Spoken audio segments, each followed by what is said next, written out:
Saludos amigos, bienvenidos, bienvenidas como siempre a este su espacio Periodismo y Sociedad.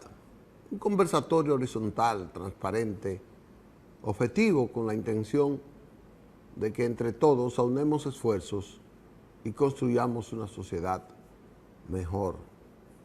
Siempre con la guía de Dios, el amparo de nuestro Señor, que es el Rey, es quien tiene el control de nuestras vidas. Esperando que este inicio de semana les sea esperanzador, sea de alta felicidad, sea de más bríos para poder seguir triunfando. Ya hoy estamos a 15, es decir, a mediados de mes de enero. Dice un amigo, se está acercando la Navidad. Y yo le digo que se está acercando el día de San Valentín. Se están acercando muchos días.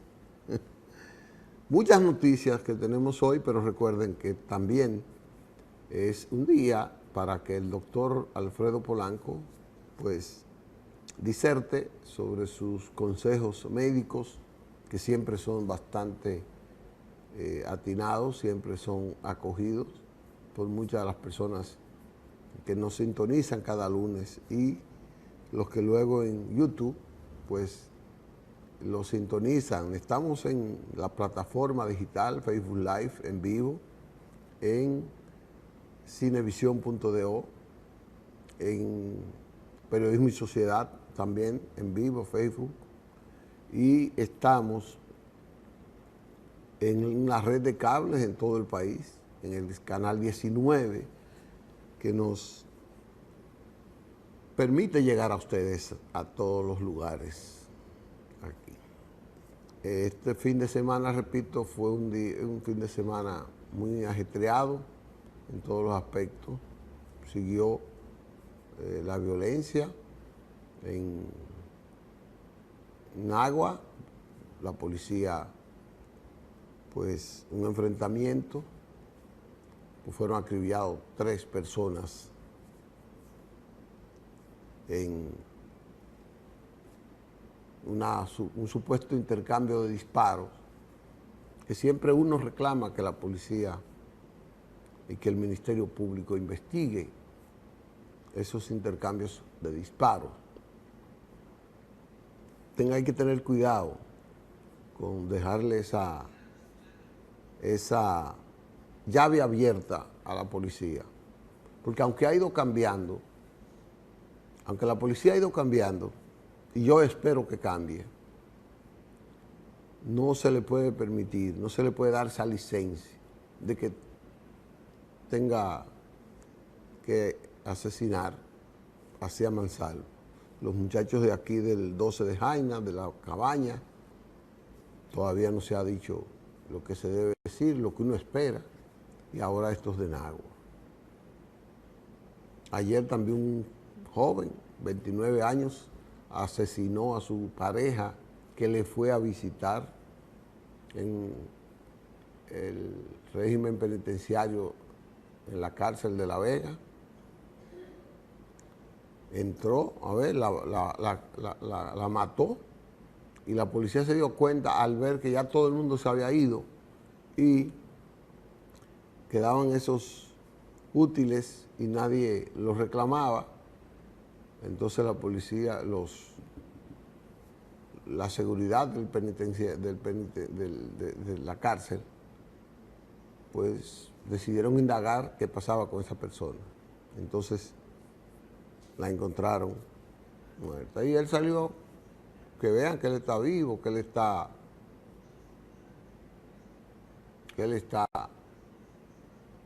como que nada pasó.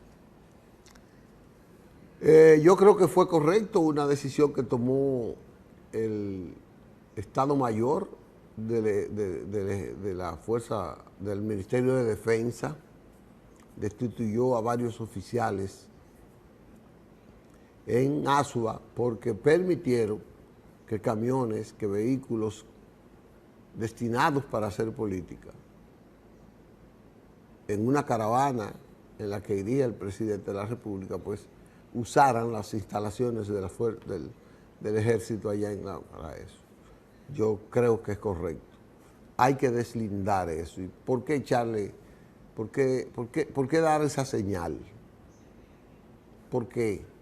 Ahí esa parte. Y entrando en algo bueno, finalmente Guillermo Moreno ya es candidato oficial del Partido Revolucionario Moderno y de otras organizaciones que le apoyan en la contienda que se va a librar. Mucha gente está jugando, dice Moreno tiene un discurso que dice que él va a legislar. Yo creo que no fue muy feliz el discurso de Guillermo Moreno.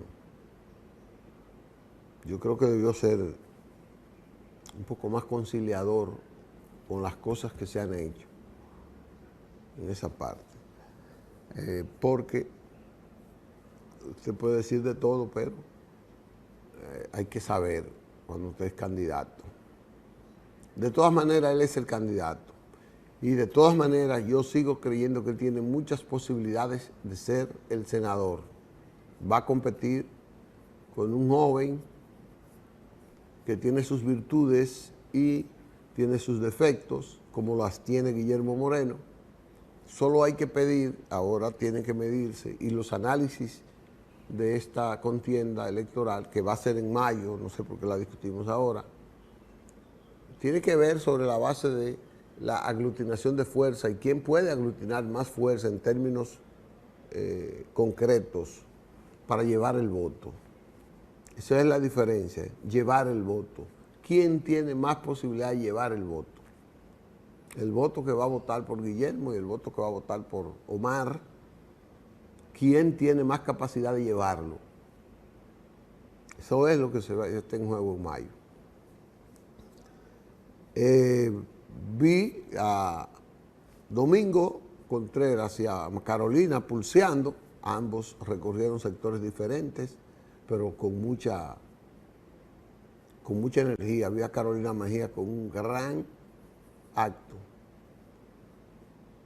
una manifestación bastante concurrida por los barrios de la zona norte de la circunscripción 3. Eso fue el sábado. Y todo luce indicar que tiene una gran aceptación, como dicen las encuestas, Carolina Mejía. En Santiago, el presidente se fue y caminó con todos los candidatos. Esta semana fue bastante agitada para los políticos. Quizás podamos hablar más tarde de eso. Porque ahora creo que está ya el doctor Alfredo Polanco en línea. Vamos a una pausa para que vengamos entonces con el doctor Alfredo Polanco.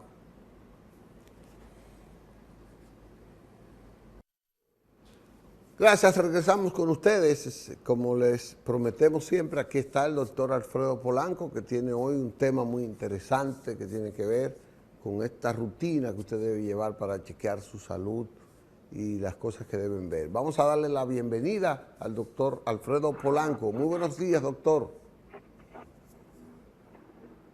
Saludos, ¿qué tal? ¿Cómo estamos, Licho? ¿Cómo estamos a nuestros amigos televidentes? El Estamos tema bien, de hoy doctor. es sumamente importante porque es más o menos una continuación del tema de la semana pasada. Pues cuando usted va a la consulta, usted va a ver que ese médico, cual que sea, le va a hacer una serie de preguntas que muchas veces, inclusive, el paciente se las encuentra cansonas. Es cansón porque muchas veces estas preguntas que le hizo un médico, sobre todo cuando el paciente se está ingresando, luego otras veces se la hace otro médico. Lo que pasa es que nosotros como médicos utilizamos un modelo de instrumento que es lo que se llama la historia clínica. Y mediante esa historia clínica nosotros podemos llegar al diagnóstico que usted tiene en más de un 80-85%. O sea que es importantísimo que el médico a usted como paciente le pregunte. Primero tenemos que muchas veces dicen, pero ¿y para qué me están preguntando tantas cosas? Los datos generales del paciente. Todos esos datos son bastante importantes. Quizás el nombre no sea lo más importante porque eso no modifica la historia clínica, pero sí la edad. Por ejemplo, en este caso de la edad, no es lo mismo usted tener 50 años que tener 60.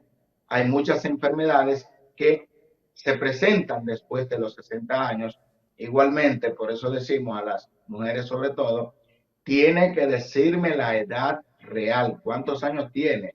En este caso, aunque su cédula diga que usted tiene 35 años, si usted tiene 40 o 45 años, para nosotros, como historia clínica, nos interesa es la edad real del paciente, la edad cronológica.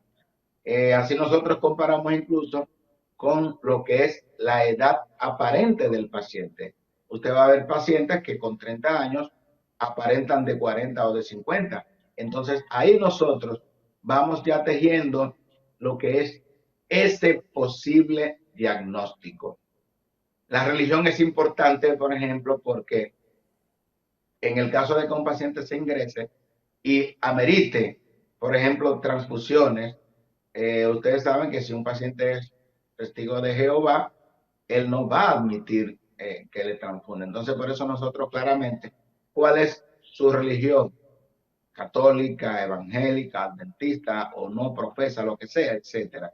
¿Por qué? Porque dependiendo del tipo de religión que usted sea, hay estudios, hay procedimientos, hay que usted no las aceptaría. Entonces, para nosotros, antes de ingresar a un paciente, es importante saber la procedencia, es bastante importante, y dónde vive ese paciente. Porque es importantísimo nosotros ver también, ahí evaluamos lo que es el estado socioeconómico del paciente. Con esto, muchas personas dicen, pero ven acá, porque sea de un estado socioeconómico bajo, me van a indicar medicamentos que tengan menos potencia o sean menos efectivos. No, pero nosotros siempre buscamos las mejores alternativas atendiendo al estado económico del paciente, y lo social es bastante importante, al igual que el grado académico en que llegó ese paciente. Por ejemplo, nosotros en ese interrogatorio evaluamos el estadio socioeconómico y psicológico del paciente. Hay muchos casos en los cuales yo le digo al paciente que no puedo incluso a él decirle un diagnóstico, sino que le digo cuando terminamos la consulta que quiero que en la próxima consulta, la próxima semana, o sea, mañana, dependiendo de la urgencia, que venga acompañado de otra persona adulta. Por ejemplo, eso de los adultos es importantísimo. A veces he tenido pacientes de 17 años y yo, no, usted debe de venir acompañado con su madre o su padre. O sea, ustedes ven la importancia de nosotros hacer ese interrogatorio, que es bastante importante. Una vez que ya hemos abarcado lo que son los datos generales, ahí inmediatamente nosotros vamos a ver los motivos de consulta. ¿Por qué vino el paciente a emergencia? ¿Por qué vino el paciente a la consulta? Entonces, vamos a ir organizando cronológicamente la sucesión de eventos por los cuales viene el paciente. Es importante que el paciente nos diga, no desde cuándo ha empeorado su cuadro, no, sino desde cuándo está presentando la sintomatología por la cual acudió al médico. Por ejemplo, en el caso de nosotros como nefrólogos, los cardiólogos también, generalmente el paciente llega porque se siente cansado, se siente fatigado, se siente hinchado. Entonces nosotros tenemos que saber desde qué tiempo ese paciente se está hinchando, se está cansando, tiene falta de apetito. Por eso es importantísimo incluso que el paciente llegue acompañado. ¿Por qué? Porque eso ayuda a que el compañero, la esposa, el esposo, los hijos, le digan, ah, pero mira, recuérdate que tú tienes más de 6 meses que te estás enfermando, que no has estado bien. Entonces es bastante importante que el paciente nos responda con bastante precisión este interrogatorio, lo que son los motivos de consulta. Y luego, posteriormente, nosotros vamos a ir haciéndole una serie de preguntas en la medida en que el paciente nos va explicando el motivo del por qué acudió al médico. Luego viene otro acápite donde van los antecedentes personales. Los antecedentes personales son sumamente importantes. Por ejemplo, si usted es diabético, si usted es hipertenso o si usted ha tenido problemas renales, por ejemplo, ha tenido problemas cardíacos, es importante y el médico se lo va a preguntar. ¿Es diabético? A veces el paciente te responde con una mirándote y no te dice, bueno, claro, yo bebo pastillas de la diabetes. No, no, no. Señora o señora, usted tiene que estar claro qué tiempo hace que a usted le diagnosticaron que era diabético o diabética. ¿Por qué? Porque no es lo mismo un paciente diabético con 5 años de diabetes que diabético con 15 años diagnosticados de diabético. Y a ese paciente que tiene 15 años diagnosticado de diabético, nosotros vamos a hurgar minuciosamente sobre aquellas patologías crónicas, aquellas patologías que la diabetes ha conllevado a complicación, por ejemplo, insuficiencia renal, problemas cardíacos, problemas vasculares, pie diabético, etc. Lo mismo pasa con el tiempo de evolución de la hipertensión arterial. ¿Qué tiempo tiene siendo hipertenso? ¿Qué tiempo hace que por primera vez le tomaron la presión y se la encontraron alta? Eso es importante. ¿Por qué? Porque muchos pacientes niegan de estas enfermedades, la diabetes y la hipertensión. O sea, no las aceptan y creen que son hipertensos o diabéticos desde el momento en que aceptaron que lo eran. Y muchas veces el paciente tiene 5 años, 10 años siendo diabético o hipertenso y no lo pone en la historia porque solamente lo pone desde que aceptó ser que era diabético. Sin embargo, tenía 5 años, 10 años siendo diabético o hipertenso y no lo había aceptado, pero era diabético. Precisamente por las complicaciones, la insuficiencia cardíaca, el infarto, etcétera, etcétera. Con respecto a la mujer, que la historia clínica es diferente, hay acápites que son diferentes, es importante el ciclo menstrual. ¿Cuándo fue su última menstruación?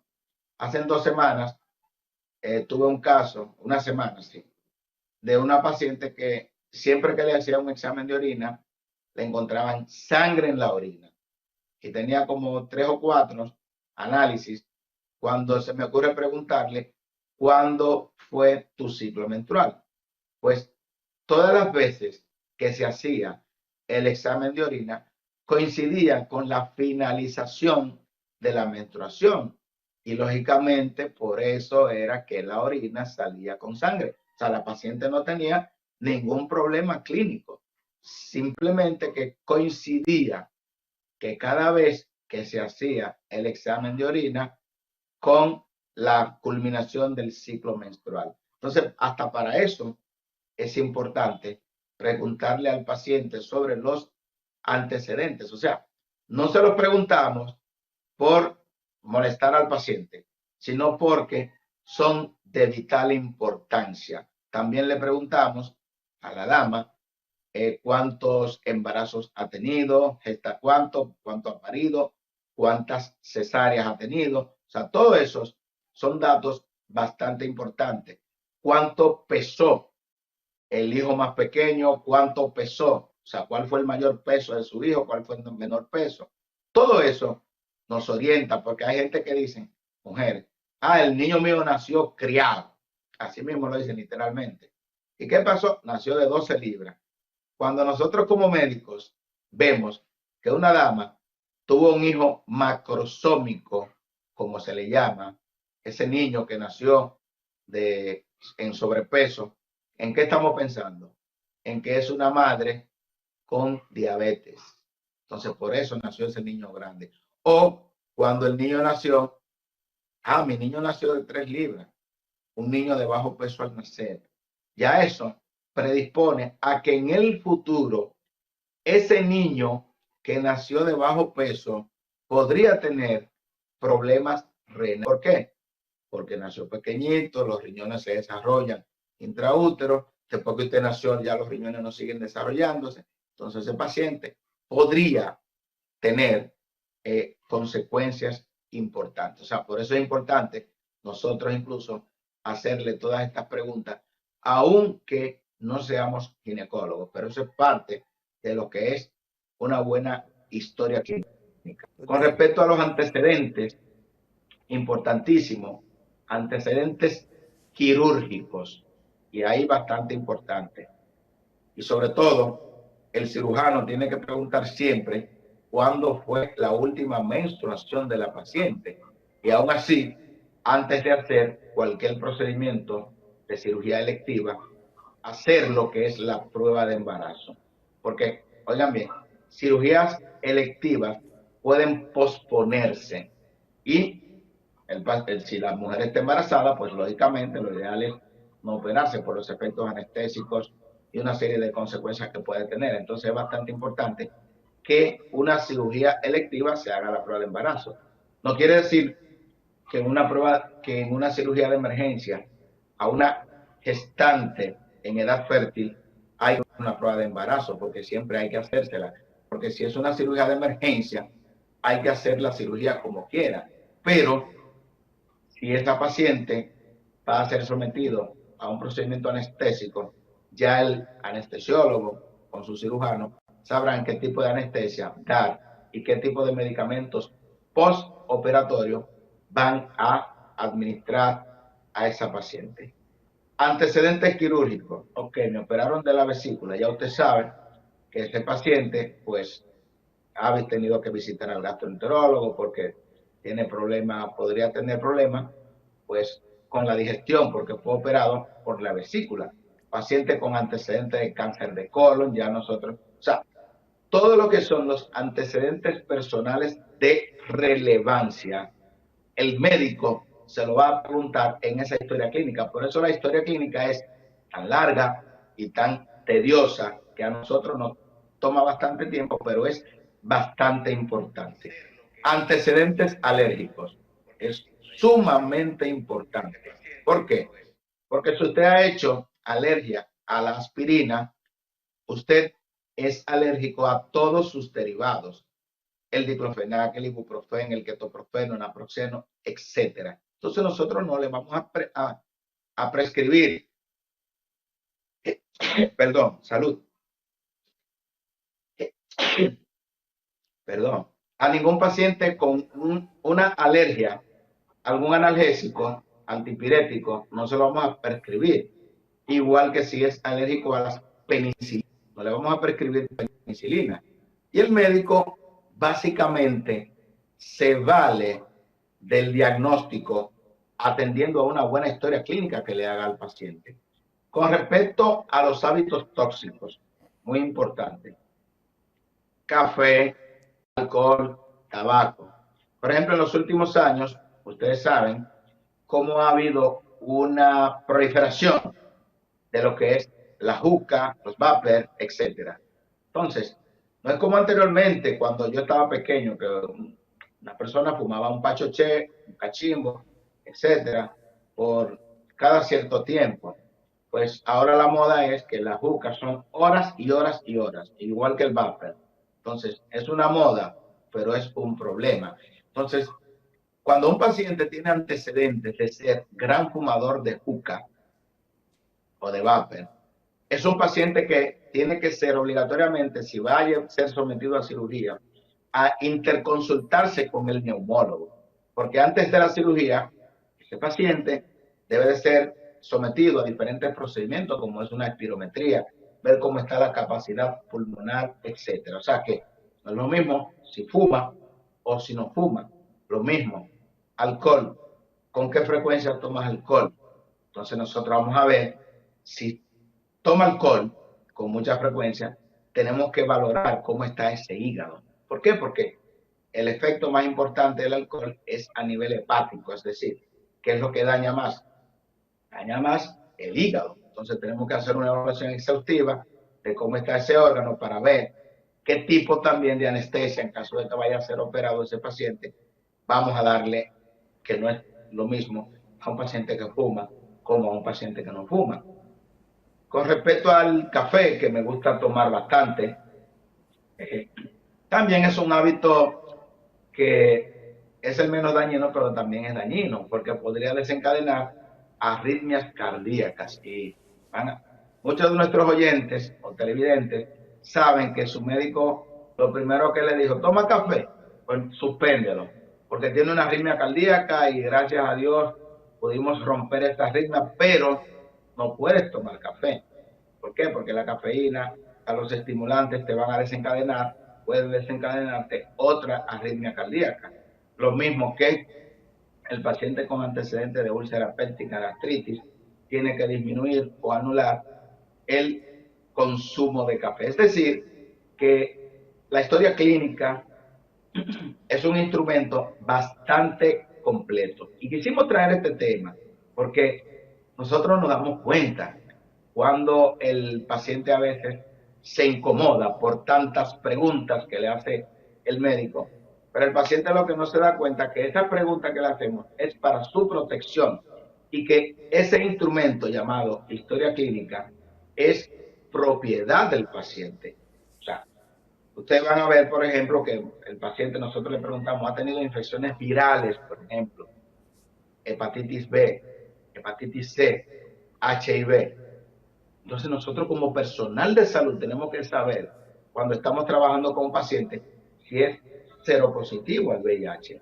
Doctor, Por ejemplo, cuando vamos a analizar a un paciente, nosotros, con el permiso del paciente, pues le hacemos las pruebas, porque son pruebas que el paciente tiene que darnos ese permiso, porque el paciente es dueño de su cuerpo. Y cualquier autorización, qué bueno que recuerdo, el paciente debe de hacerlo por escrito. Por ejemplo, ustedes ven que en todos los procedimientos quirúrgicos en los últimos años en República Dominicana le dan lo que se llama el consentimiento informado. ¿Y qué es esto? El consentimiento informado es una hoja o una serie de documentos donde está detallada la enfermedad que usted tiene, el problema que usted tiene y las posibles soluciones y las posibles complicaciones. Entonces, usted se va a someter a una cirugía de próstata porque actualmente tiene cáncer de próstata. De no someterse a esa cirugía de próstata, ese cáncer irá proliferando, hará metástasis, etcétera, etcétera. Someterse, podríamos tener complicaciones anestésicas, complicaciones infecciosas, complicaciones de tal, complicaciones de esto, usted es diabético, puede tener esto. O sea, todo eso está sumamente detallado o debe de estar sumamente detallado en el consentimiento informado que el médico tiene el derecho, tiene el deber, tiene la obligación de darles las explicaciones vía verbal, vía oral, y luego le entrega ese documento y luego usted acepta, siempre y cuando sea una cirugía electiva, o rechaza.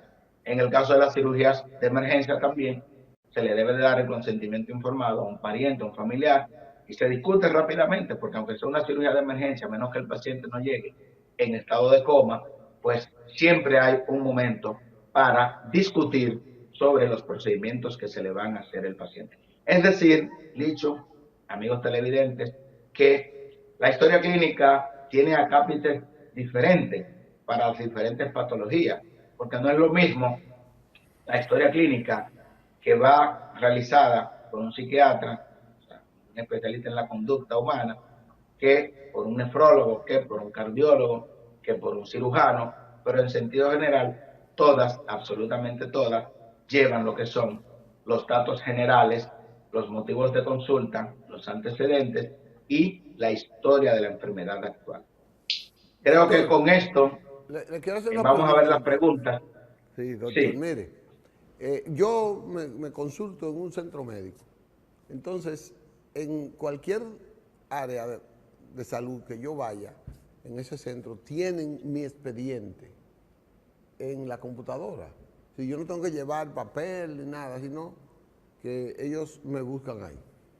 ¿Qué posibilidad hay de que en todo el sistema de salud, en la red de salud pública, como le llaman, eso se pueda implementar? ¿Y qué ventaja eso tiene con respecto, usted ha hablado de la privacidad, pero también ha hablado de la importancia de que todo el paciente tenga su registro a mano del médico? ¿Qué posibilidad hay de eso? Porque yo siempre creo que es una ventaja que sí, en el excelente. sistema de salud esté el expediente, el historial de cada ciudadano. Eso no ocurre, doctor. Sí, excelente. Por ejemplo, en el año 2007, 2008, en nuestro país se estuvo implementando, si mal no recuerdo, un sistema electrónico, una historia clínica electrónica que se adquirió desde España. Se llamaba el TCare, sí, lo tengo en la memoria, el TCare, TICAR, así mismo se escribe. Luego, por falta de pago, es lo que tengo conocimiento. En el 2010 se llevaron ese sistema donde ya estaban enlazando todos los hospitales de la Red Nacional de Salud. Yo recuerdo, yo estaba en Secanot, estaban enlazando el Morgan, Mocoso Puello, todos esos hospitales ya estaban prácticamente enlazados, un sistema bastante amigable, donde el paciente que iba, por ejemplo, al padre Villini, Juan Polanco, yo buscaba a Juan Polanco y encontraba ya la historia clínica de Juan Polanco y todos los antecedentes, y simplemente lo que tenía que hacer era agregar en este momento los motivos de consulta, qué fue lo que lo trajo ahora, y no habría la necesidad de hacerle otra larga, tediosa y cansona historia clínica. Por ejemplo, todos nuestros pacientes en la clínica, cada médico tiene su ordenador, su computadora. Entonces, si usted va donde mí, la primera vez, lógicamente, le vamos a hacer un historial clínico, pero ya las visitas subsiguientes, ya no hay necesidad de hacerle esa misma historia clínica, de repetir esa letanía, porque uno se va al principio, la primera consulta, que es la más importante, y ahí están todos los datos generales. O sea que sería bastante interesante que se establezcan. Desconozco si en la actualidad pues está rodando algún sistema a nivel de salud pública que enlace a todos los centros de salud pública, que es sumamente importante. O sea que sería interesante que eso se estableciera de nuevo, que eso no se perdiera. Y miren, ya hacen algunos 18 años de que eso inició. Bueno, qué pena, doctor. Bueno, doctor, ya, Sí. si usted no cree que haya un último mensaje, eh, me parece. Bueno, la importancia de la historia clínica es que usted se sincerice con el médico. O sea, a veces hay pacientes que van a tantear, así este médico sabio no sabe. El médico no trabaja en base, el médico no es un brujo, aunque no creo en eso, pero el médico actúa en base al método científico. Entonces, el método científico es con el interrogatorio y se hacen las hipótesis, las preguntas, y luego vamos a confirmación de lo que ya nosotros hemos investigado con la historia clínica y el examen físico con los exámenes paraclínicos, hemograma, glicemia, urea, creatinina, la sonografía abdominal, sonografía pélvica, la radiografía, etcétera. Y ya con eso nosotros vamos a tener un diagnóstico de la enfermedad. Si usted oculta información, es posible que nosotros nunca o difícilmente lleguemos a tiempo a un diagnóstico. Y hay pacientes que han fallecido, Licho, por ocultar información. sobre todo Ay, damas que no han hablado de que están embarazadas, de que un aborto, de que esto, y cuando ya el médico descubre que es un aborto séptico, un aborto infeccioso, ya es tarde. O sea que es importante que usted se destape frente al médico. ¿Por qué? Porque usted como paciente es la única persona que tiene derecho 100% a esa historia clínica, a esos datos que usted le ha suministrado voluntariamente a ese médico que es de su confianza. Doctor, tenemos una dificultad. Sígame aclarando. A ver, El tiempo por el número de pacientes que en la red de hospitales del Sistema Nacional de Salud tiene un médico, por ejemplo, yo voy a la consulta de un urólogo o de un nefrólogo como usted no tiene mucho tiempo para llenarme eso. ¿Cómo ustedes resuelven eso? bueno, muy buena pregunta. Tenemos que hacer malabares, tenemos que hacer de tripa corazón, porque usted no es verdad que en 4 horas usted puede ver a 20 pacientes de manera adecuada. No, no, no. Es prácticamente imposible, porque usted podría ver en 1 hora 3 o 4 pacientes. Entonces, en 4 horas usted no puede ver 20, 25 pacientes. Auscultándolo bien, 3 pacientes por hora. 3 pacientes, ocultándolo exactamente con una buena historia clínica y todo. Eso es lo que se estipula. Pero depende de la especialidad, porque un neurólogo no lo puede ver o sea, no puede ver más de 2 pacientes en 1 hora. Un neurólogo, por ejemplo. Un psiquiatra no puede ver, pues, se tarda incluso más de 1 hora con un paciente. O sea que, por eso, tenemos que ver cada especialidad, que son bastante diferentes, como les mencioné anteriormente. Correcto. Bueno, doctor, gracias por su nueva cátedra y su buena intervención. Yo sé que mucha gente lo ha tomado y usted ha ido sensibilizando esa parte de que la gente tiene que sincerizarse en esa parte, en la parte de decirle al Claro. médico todo lo que siente, todo, para poder tener la seguridad de salir de ahí con una mejor salud. Gracias, doctor. Nos vemos el próximo lunes. Si Dios quiere, el próximo lunes con un tema similar y de mucho interés. Muchas gracias. Gracias, que la pase bien. Tenga una semana feliz. Igualmente.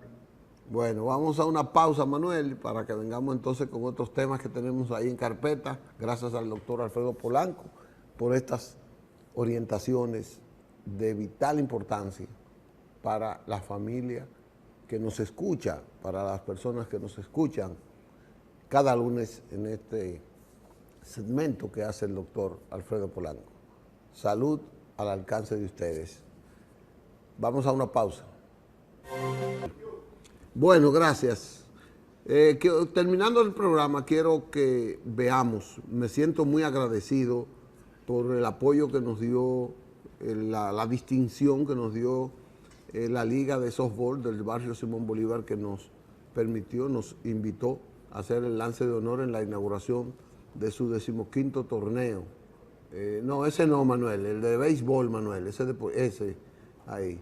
Entonces ahí estamos nosotros haciendo el lanzamiento de la primera bola, síguele dando, que hay más imágenes. Entonces ahí están y el desfile de los muchachos, más de 300 jugadores. Eso es un torneo que se hace cada año, cada diciembre, enero, en el sector Simón Bolívar. Los hermanos Vázquez son los líderes, Ambiori, Miguel Ángel, Narciso, y toda una red ahí con Domingo, con todo lo que... Es un torneo intercalle donde en este año participan 11 equipos y cada equipo tiene entre 15 y 20 peloteros, es decir que ahí hay una población de jóvenes bastante nutrida que participa en esos torneos. Y esos son deportistas que deben ser apoyados por las instituciones del Estado y por las instituciones privadas.